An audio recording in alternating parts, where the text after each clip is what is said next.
भीम भोई महाविद्यालय गेट सामने ठिया होइछु एनएच साइड रे रही भीम भोई महाविद्यालय तो महाविद्यालय सामने जेन रही देखुन अपरिष्कार केनता पड़ी रही देखुन ई जगह रे जेन भीम भोई महाविद्यालय जेन गेट गुटे थिला पुन्नाटा सेटा पड़ीगिरी अपरिष्कार जेटा भंगा होइछे जेतुटा दुर्बल थिला ताके भंगा होइछे अपरिष्कार हेकी पड़ीछे तो इने भी देखुन हमर सामने रे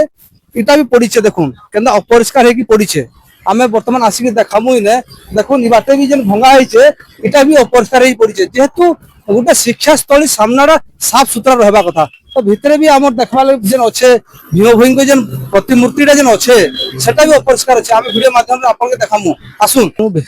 जेनटा हमर संत कवि भीम भोई मो जीवन पछे नरके पड़ी थाउ जगत उद्धार हो जे बाणी कहिछन तांकर जेन जागाटा देखुन केना अपरिष्कार पड़ीछे इने जरी पड़ीछे इने जरी पड़ीछे इने बहुत गुडे जिंस पड़ीछे पूरा अपरिष्कार हेकी पड़ीछे तो हमर जेन भीम भोई जेन अछन तांकर जेन प्रतिमूर्तिटा जेन अच्छे देखुन ई जगह रे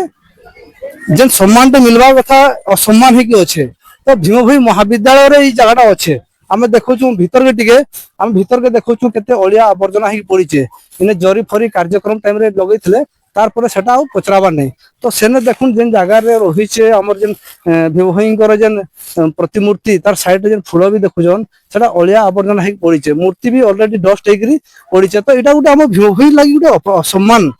तो इने लिखा है प्राणी को आर तो दुख अप्रमित देखु देखु केबा सहु मो जीवन पछे नरके पड़ी थाउ जगत उद्धार हो ये होची भीम भोई को बाणी तो भीम भोई जन बाणी दिथिले से बाणी के हम पालन करबा कथा पालन हम ना करबा के तो इटा आज देखबा लागि मिलला भीम भोई महाविद्यालय रेडाखोल जन हमर नाटा सौम्यरंजन माझी केते पढुचो +3 फाइनल ईयर फाइनल पढुचो हां तो इने जन हमर जन भीम भोई महाविद्यालय जन रहिছে भीम भोई को जन प्रतिमूर्ति हां तो केते साफ सुथरा अछि आज्ञा एटा तो सफा सुथरा नाइ न आ केनता करमा जे एरा सर प्रिंसिपल सर देखबा कथा सब दिन प्रिंसिपल सर के कहबा कथा जे सफा सुथरा नाइ भीम भोई जाले भीम भोई सर्टिफिकेटरा पुरुनारू अछि एरा तार सर्टिफिकेटरा अछि कंधरा एठी सफा सुथरा हेली सिने तो भीम भोई ना रे हमर रेडाकुल परिचित भीम भोई ना रे कॉलेज तयारी हला तो एटा केते साफ सुथरा रहबा कथा आ पूरा तो सफा सुथरा हेबा कथा एठी तो प्रीतम प्रधान केते पढुचो +3 फाइनल ईयर अच्छा भीम भोई जन महाविद्यालय रे जन रहिছে हमर जे भीम भोई को जन स्मृति आज्ञा जेन जगह हमर प्रतिमूर्ति अच्छे सेटा अवस्था वर्तमान अलिया आवर्जन हे पड़िছে ता ऊपर काण कहबे बहुत जगह तो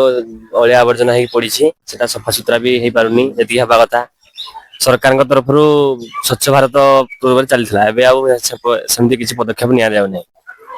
तो भीम भोई हमर जे गुटे भीम भोई ना रे रेडाकुल परिचित भीम भोई गुटे संत कवि तो तांकर प्रतिमूर्ति को एते अवहेला रखा है से विषय का कहबे तांको प्रतिमूर्ति के एते अवहेला से रखा रे बहुत माने बहुत दुखर कथा एडा गुटे निहाती गुटे ताको स्मृति हम से सफा सुथरा रखी के भल करि परबा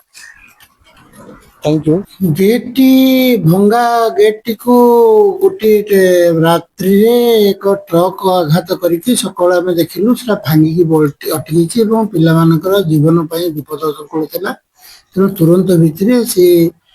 गेट को भंगा जाई गोटे अस्थायी गेट मध्ये स्थापन करा जाईची भंगा जाइथिबा से जो इटा सिमेंट गुडी को पड़ी रहिची से गुडी को सफाई पई आमे चेष्टा करिछु मध्ये हमर जेहेतु वर्तमान हमर डेली श्रमिक भाबरे काम करिया पे हम पाखरे किछि लोक मिलु नाहांती तेणु गुड़ाए कार्य अधा पंतरा ही अछि जोटा कि आमे भी करि पारुनु श्रमिक मानक आमे खोजुछु किंतु से मानकर हां कहि के माने आसी पारनांती तेणु सर रेडा कोन एनएसी मध्ये तापरे कोन केतबने आमे ताको मते जणी भी नाहु गोटे चिठी आगु जाइथिला ता सामना सफा करिया पे मु मुख्य भाव कहितली से किछि ओलिया सफा करथिले तो सेगुडी को उठेया पाई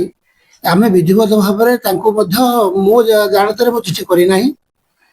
तेणु सेमानकर दृष्टि अवलोकन करबा कथा जेहेतु एटा गोटे शिक्षा अनुष्ठान से शिक्षा स्टोनरा केमती भाव सुरक्षित रहिबो से मार्केट तापर डेली मार्केट गोटे सिटी अछि लोक माने मध्ये से मार्केट रे आसी केठी मध्ये कॉलेज भीतर मध्ये से माने पार्किंग करंती हम अनेक समय से ठिया कि मना करछु रे कॉलेज ता एठी गाड़ी कॉलेज भीतर पार्किंग करबा ठीक नहीं ता मध्ये हम सूचना देइदिलु करूथुलु तेणु सब बेले तो संभव हे पारुनी से ठिया कि हम तो कार्य व्यस्त जेहेतु कॉलेज सामना रे अलिया आवर्जना की पड़ी रहिछि तो सेटा केते दिन भीतर ठीक सफाई कर ସଫା କରିବା ପାଇଁ ହେଲେ ଆମେ ଆଜ୍ଞା ମୁଁ ତ ଆଜ୍ଞା ନୂଆ ଲୋକ ଏଠିକି ଆସିଛି, କାହାକୁ ତ ଚିହ୍ନି ନାହିଁ। ଯୋଉ କର୍ମଚାରୀ ମାନେ ଅଛନ୍ତି ଏଠି ତାଙ୍କୁ ଧରି ଆମେ ଲୋକଙ୍କୁ ଖୋଜି ଚାଲିଛୁ, କିନ୍ତୁ ଆଜି ପର୍ଯ୍ୟନ୍ତ ଲୋକ ଗୋଟେ ଆମେ ପାଇନାହୁଁ ଯୋଉଟା କି ତାକୁ ସଫେଇ କରିନୁ। ତେଣୁ ଏନ୍ଏସି ସଫା ନ କଲେ ତ ବାଧ୍ୟ ହେଇକି ଆମ ସାମ୍ନାଟା ଆମେ ହିଁ କରିବୁ। ତେଣୁ ଆମେ ଚେଷ୍ଟା କରୁଛୁ ଯେବେ ଲୋକ ମିଳିଯିବ ଆମେ ନିଶ୍ଚିତ ଭାବରେ ତାକୁ ଆମେ କରିବୁ ଏବଂ ଆମେ ତୁରନ୍ତ ବର୍ତ୍ତମାନ ଆମେ ଆପଣଙ୍କୁ ଏନ୍ଏସି ୟଙ୍କ ନମ୍ବର ଦେମୁ, ଆପଣ ୟଙ୍କୁ ବି ଜଣେଇ ପାରିବେ ସେ ବିଷୟରେ। ଆଜ୍ଞା ଆଜ୍ଞା ତ ଏନ୍ଏସି ଦରକାର ଜଣେଇଲେ ସେ ଆସିକି ସଫା କରିବେ। ଆଜ୍ଞା ତ ଆଉ ଗୋଟେ ଜିନିଷ ସାର୍ ଦୁଃଖର କଥା, ଯେହେତୁ ରେଢାଖୋଲ ଗୋଟେ ଭୀମଭୋଇ ମାଟି, ଭୀମଭୋଇ ନାଁରେ ରେଢାଖୋଲ ପରିଚିତ, ତ ଇନେ ଯେନ୍ ଆମର ମହାବିଦ୍ୟାଳୟରେ ଯେ ରହିଛି ଭୀମଭୋଇଙ୍କ ଯେ ମୂର୍ତ୍ତି ସେଟା ଗୋଟେ ଅପରିଷ୍କାର ସାର୍, ସେଟା ଗୋଟେ ଆମକୁ ଖରାପ ଲାଗିଲା, ସେଥିଲାଗି ଆମେ ଆପଣଙ୍କ ଦ୍ୱାରସ୍ଥ ହେଲୁ। ନାଇଁ ତା ହଉଛି କଣ, ଏବେ ପତ୍ର ଝଡ଼ା ସମୟ। ଆପଣଙ୍କର ଦେଖନ୍ତୁ ଆଜି ମଧ୍ୟ ପତ୍ର କିଛି କାଣ୍ଡି ହେଇକି ନିଆଁ ଲଗାଯାଉଛି। ତେଣୁ ପତ୍ର ଝଡ଼ାରେ ଆମର ତ ଡେଲି ଲେବର ଏଠି କେହି ନାହାନ୍ତି ଅଫିସରେ। ଏବଂ ନା ସାର୍, ଆପଣ ଯୋଉଟା କହିଲେ ପତ୍ରଝଡ଼ା ସମୟ ଠିକ, ସେଟା ପତ୍ରଝଡ଼ା ସମୟ ଚାଲିଛି ଦୀର୍ଘ 2 ମାସ ହେଲାଣି ମୁଁ ଦେଖି ଆସୁଛି।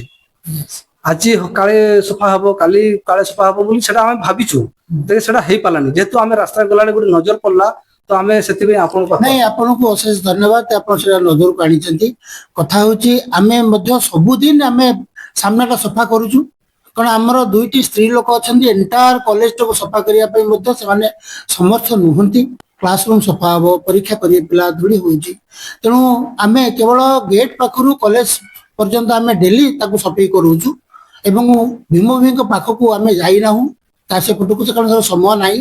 ତେଣୁ ଆମେ ତାକୁ ମଧ୍ୟ ପରିଷ୍କାର ଚେଷ୍ଟା କଲେ ପତ୍ର ଝଡ଼ା ତ ଆଗାମୀ କେତେ ଦିନ ଭିତରେ ଏଟା ଭୀମଭୋଇଙ୍କ ଯେନ୍ ରହିଛି ପ୍ରତିମୂର୍ତ୍ତି ସଫାସୁତରା ହବ? ଆମେ ତ ନିଶ୍ଚିତ ଭାବରେ ଆପଣ ଯେତେବେଳେ କହିଲେଣି, ଆମେ କାଲି ମଧ୍ୟ ଆମେ ଦେଖୁଛୁ ଯେ ଲୋକ ମିଳିଛି ଆମେ ତାକୁ ସଫେଇ କରିଦେବୁ, କିନ୍ତୁ ସଫେଇ କରିଦେଲା ପରେ ଯେ ପତ୍ର ନ ପଡିବ ତା କଥା ଆଉ କହିପାରିବନି। ଡଷ୍ଟ ଗୁଡାକ ଯେମିତି ମାନେ ଯୋଉ ଯେମିତି ଡଷ୍ଟ ପଡିଛି ସେଟା ଆପଣ ଦେଖିଲେ ଜାଣିବେ ବହୁତ ଦିନ ହେଲାଣି ସେଟା। ନାଇଁ ନାଇଁ ନାଇଁ, ଏବେ ଆମେ ତାକୁ ସଫେଇ କରିଥିଲୁ, ବିଭିନ୍ନ ପ୍ରୋଗ୍ରାମରେ ଆମେ ତାଙ୍କୁ ସଫେଇ କରୁଛୁ, ଫୁଲମାଳ ଦଉଛୁ ଏବଂ ସେ ଫୁଲମାଳ ପୁଣି ଗୋଟେ ପ୍ରୋଗ୍ରାମ ବେଳକୁ ଯାଇକି ପୁଣି ତାକୁ ସଫେଇ କରାହଉଛି। ତ ପ୍ରତ୍ୟେକ ଦିନ ସଫେଇ କରିବାର ବିଧି ଏଠି ମହାପୁରୁଷ ମାନଙ୍କର ଯେନ୍ ପ୍ରତିମୂର୍ତ୍ତି ରୁହେ ସାର୍, ସେ ଫୁଲମାଳଟା ଯଦି ଶୁଖିଯାଏ ତାକୁ କାଢି ଦିଆଯାଏ, ତ ଏଠି କଢା ହେଇନି। ନା କଢା ହେଇନି, ଯୋଉଟା କହୁଛନ୍ତି ସତ୍ୟ, ଆମେ ତାକୁ ଗୁରୁତ୍ୱ ଦେଇନାହୁଁ। ଯେହେତୁ ଆପଣ ମାନେ ଆମର ଦୃଷ୍ଟି ଅବଲୋକନ କରେଇଲେ, ତେଣୁ ଆମେ ଚାହିଁବୁ ଏ ପ୍ରକାର ତ୍ରୁଟି ଆଉ ପରିଲକ୍ଷିତ ହବ ନାହିଁ। Thank you sir. ଆମର ଚ୍ୟାନେଲ ଯଦି ଆପଣ କିଛି କଷ୍ଟ ଦେଇଛି କି ସାର୍? ନାଇଁ ନାଇଁ ନାଇଁ, ଇଏ ହଉଛି ଆମର କର୍ତ୍ତବ୍ୟ। ଆମେ ଆପଣ ମାନେ ହଉଛନ୍ତି ଆମର ତୃତୀୟ ନେତ୍ର।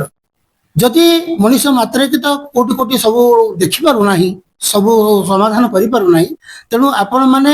ବହୁତ ଭଲ କଥାଟେ କହିଛନ୍ତି। ତେଣୁ ଏଥିପାଇଁ ଆମର ଦୁଃଖ କରିବା ନାହିଁ, ଏବଂ ସଚେତନତା ହେବା ଦରକାର, ଆମେ ସେଥିପାଇଁ ଧ୍ୟାନ ଦେବୁ। ଆମେ ସବୁବେଳେ ଚେଷ୍ଟା କରୁଛୁ ଯେ ଆମେ ଆମର ଯେନ୍ ରହିଛି ରେଢାଖୋଲ ଉପଖଣ୍ଡ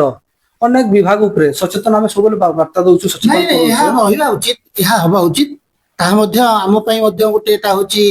ଆମେ ତାକୁ ମଧ୍ୟ ଚିନ୍ତା କରିବୁ, ସମ୍ମାନ ଦେବା ପାଇଁ ଚିନ୍ତା କରିବୁ ଏବଂ ପ୍ରତ୍ୟେକ ଦିନ ସେ ଜାଗାଟି ପରିଷ୍କାର କରିବା ପାଇଁ ଆମେ ନିଶ୍ଚିତ ଭାବରେ ଆମେ ତତ୍ପର ହବୁ। ଏଥିରେ ସନ୍ଦେହ ନାହିଁ। ଚ୍ୟାନେଲ ମାଧ୍ୟମରେ କଣ କହିବାକୁ ଚାହିଁବେ ରେଢାଖୋଲ ଜନସାଧାରଣ? ଜନସାଧାରଣ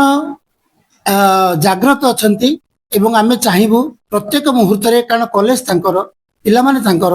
ଏହାର ଗର୍ବ ଗୌରବ ପାଇଁ ସମସ୍ତ ଆଲୁମିନି ଏବଂ ଯୋଉମାନେ ସବୁ ଏ ସଂଗଠନରେ ଅଛନ୍ତି ସେମାନେ ଆମକୁ ସହଯୋଗର ହାତ ବଢାନ୍ତୁ ଏବଂ ସଜେସନ ଦିଅନ୍ତୁ। ଆମେ ନିଶ୍ଚିତ ଭାବରେ ସମସ୍ତେ ମିଶିଲେ କଲେଜର ଉନ୍ନତି ହେଇପାରିବ। ତେଣୁ ଏକୁଟିଆ ପ୍ରିନ୍ସିପାଲ ବା 22 ଜଣ କର୍ମଚାରୀଙ୍କୁ ନେଇକି କଲେଜର ଉନ୍ନତି ହେଇପାରିବ ନାହିଁ। ସେଥିପାଇଁ ଆପଣମାନେ ସଚେତନ ହେଲେଣି, ଶୁଣି ମୋତେ ଭାରି ଖୁସି ଲାଗୁଛି ଏବଂ ଆପଣ ଆସନ୍ତୁ, ଆମକୁ ସଜେସନ ଦିଅନ୍ତୁ ଏବଂ ଏ କଲେଜର ଉତ୍ତରୋତ୍ତର ଉନ୍ନତି କାମନା କରନ୍ତୁ। Thank you sir. ଆଚ୍ଛା।